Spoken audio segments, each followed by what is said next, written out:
Hi friends, ఈరోజు మనం బెర్లిన్లో ఒక చాలా హిస్టారికల్ ప్లేస్కి వచ్చాము. అదే ఈ బెర్లిన్ వాల్. ఇది జస్ట్ ఒక గోడ కాదు, ఇది history, emotions and freedom story. ముందు ఒక బ్యాక్గ్రౌండ్ చెప్తా. 1961లో జర్మనీ 2 భాగాలుగా డివైడ్ అయింది.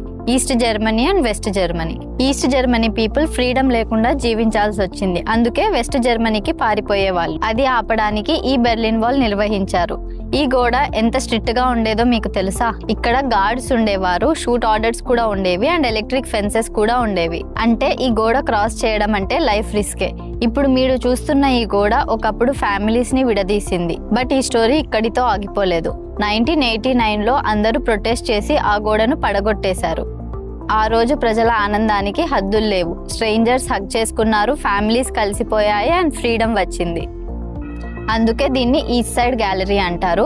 ప్రపంచంలో అతిపెద్ద ఓపెన్ ఎయిర్ గ్యాలరీ ఇది. ప్రపంచం నుంచి చాలా మంది పెయింటర్స్ వచ్చి ఈ గోడల మీద పెయింటింగ్స్ వేస్తుంటారు. ప్రతి ఒక్క పెయింటింగ్ కి ఒక అర్థం ఉంటుంది. ఈ ఆర్ట్స్ ని చూస్తుంటే ఇవి కేవలం హిస్టరీ కాదు, ఒక స్ట్రాంగ్ మెసేజ్.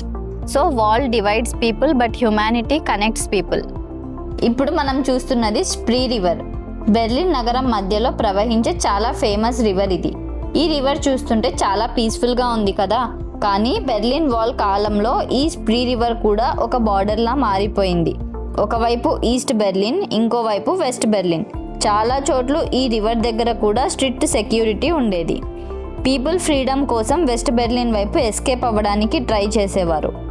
ఇప్పుడు మనం ఇక్కడ calm water, sunset, people relaxing చూస్తున్నాం కదా, కానీ ఒకప్పుడు ఇదే ప్లేస్ దగ్గర టెన్షన్, ఫియర్, సెపరేషన్ ఉండేది.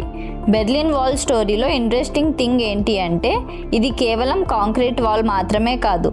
Roads, buildings, railway lines, rivers ఇవన్నీ కూడా డివిజన్లో భాగమయ్యాయి. ఇప్పుడు ఈ వాల్ని దగ్గర నుంచి చూసేద్దాం రండి.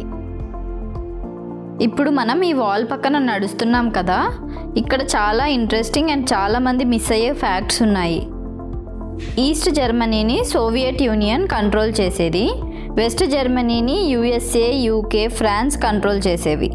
అంటే ఇది జర్మనీలో ఇంటర్నల్ ప్రాబ్లం మాత్రమే కాదు, ఇది వరల్డ్ పవర్స్ మధ్య టెన్షన్కి సింబల్.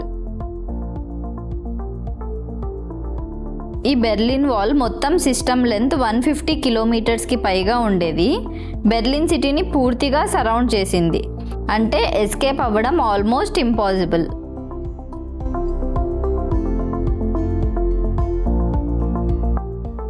ఈ వాల్ ఒకటి కాదు, 2 వాల్స్ ఉండేవి. మధ్యలో డెత్ స్ట్రిప్ అనే ఎంటీ జోన్ కూడా ఉండేది. ఈ ఏరియాలో ఏముండేవో తెలుసా? శాండ్ స్ప్రెడ్ చేసేవారు ఫుట్ ప్రింట్స్ డిటెక్ట్ చేయడానికి. ఫ్లడ్ లైట్స్ ఉండేవి, నైట్లో కూడా క్లియర్గా కనిపించడానికి. వాచ్ టవర్ మీద గార్డ్స్ ఉండేవాళ్ళు అబ్జర్వ్ చేయడానికి. అంటే ఒక సర్వైవలెన్స్ సిస్టమ్ లాగా డిజైన్ చేశారు. ఈ వాల్ దగ్గర 140+ మెంబర్స్ వాల్ క్రాస్ చేయడానికి ప్రయత్నిస్తూ చనిపోయారు. ఎగ్జాక్ట్ నంబర్ ఎవరికీ తెలియదు, ఎందుకంటే చాలా కేసెస్ అఫీషియల్లీ రికార్డ్ చేయలేదు. కానీ మనుషులు కూడా ఈజీగా గివప్ చేయలేదు.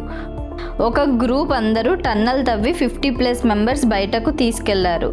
ఒక family hot air balloon build చేసుకొని ఎస్కేప్ అయిపోయింది. కొందరు స్విమ్మింగ్ చేస్తూ రివర్ క్రాస్ చేశారు. ఇది చూస్తే ఫ్రీడమ్ కోసం ఎంత డెస్పిరేట్గా ఉన్నారో అర్థమవుతుంది.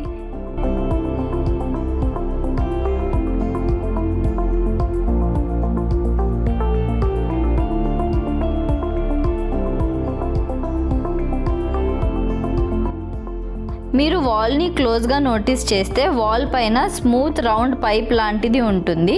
అది ఎందుకంటే ఎవరైనా క్లైంబ్ చేయడానికి ట్రై చేస్తే గ్రిప్ దొరకకుండా స్లిప్ అవ్వడానికి. సింపుల్ డిజైన్ కానీ చాలా ఎఫెక్టివ్.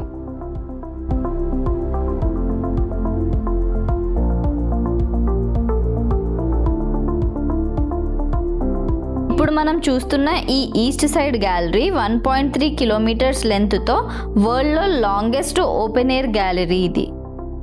100+ ఆర్టిస్ట్ డిఫరెంట్ ఏరియాస్ నుంచి వచ్చి ఫ్రీడమ్, యూనిటీ, పీస్ గురించి పెయింటింగ్స్ చేశారు. ప్రతి పెయింటింగ్కి ఒక స్టోరీ ఉంది.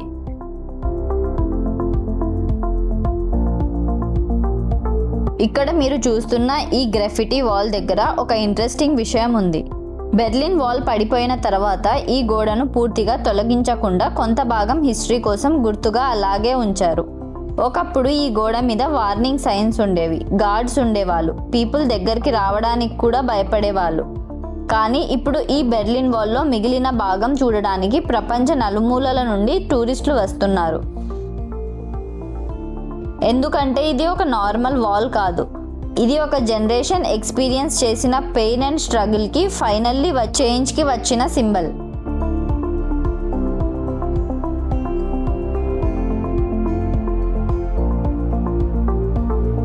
ఇక్కడ ఉన్న ప్రతి ఆర్ట్ వర్క్ కూడా ర్యాండమ్ పెయింటింగ్ కాదు. కొన్ని పెయింటింగ్స్ పొలిటికల్ మెసేజెస్ ఇస్తాయి, కొన్ని పీస్ గురించి చెప్తాయి, ఇంకొన్ని పీపుల్ ఎమోషన్స్ని డైరెక్ట్గా చూపిస్తాయి.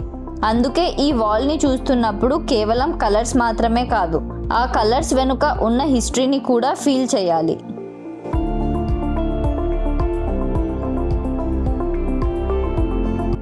ఇక్కడ మీరు చూస్తున్న famous kissing painting Soviet leader Leonid Brezhnev, East Germany leader Erich Honecker. ఇది నార్మల్ కిస్ కాదు, ఇది పొలిటికల్ సింబల్. కంట్రీస్ మధ్య ఫోర్స్డ్ ఫ్రెండ్షిప్ని చూపిస్తుంది. ఇప్పుడు మనం ఇక్కడ ఫ్రీగా వాక్ చేస్తున్నాం, ఫొటోస్ తీసుకుంటున్నాం. కానీ ఒకప్పుడు ఇదే ప్లేస్లో సైలెన్స్, ఫియర్ అండ్ టెన్షన్ ఉండేది. సో బెర్లిన్ వాల్ మనకు ఒక సింపుల్ మెసేజ్ ఇస్తుంది. వాల్స్ ఎంత స్ట్రాంగ్ అయినా పీపుల్ యూనిటీ ఇంకా స్ట్రాంగ్. సో ఫ్రెండ్స్, ఈ వీడియో మీకు నచ్చినట్టయితే లైక్, షేర్ అండ్ సబ్స్క్రైబ్ చేయండి. అండ్ ఇలాంటి మోర్ వీడియోస్ కోసం మా ఛానల్ని సబ్స్క్రైబ్ చేసుకోండి.